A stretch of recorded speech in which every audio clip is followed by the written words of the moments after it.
The timing of the revelation that UK security agents monitored the communications of politicians friendly to Britain is sure to leave David Cameron facing awkward questions from his G8 counterparts as the two-day summit wraps.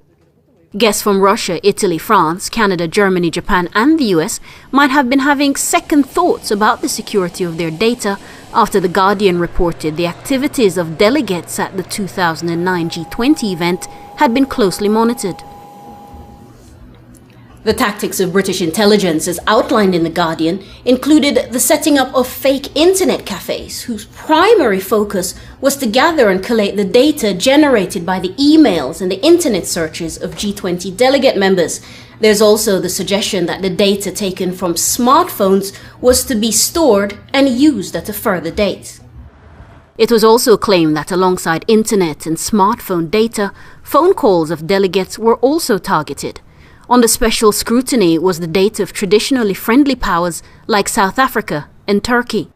During the two-day summit held in April and September 2009, during Gordon Brown's premiership, over 45 analysts worked at monitoring the information around the clock. The claims form part of the documents leaked by NSA whistleblower Edward Snowden. Former Scotland Yard Commander John O'Connor said this is standard practice. That's what the job of the security services is, because you may be listening to what your allies are saying to you, and they may be your friends on the surface, but you don't know who their friends are, and their friends may not be your friends, they may be your enemies. How are you going to find out? The only way you can do that is by listening to their emails and their telephone conversations. I'm not surprised, but I think one has to be aware that there can't be a world leader anywhere who isn't aware that this goes on. For the British government, the revelation of this information would be an issue of controlling the actions of a whistleblower, not changing intelligence gathering methods.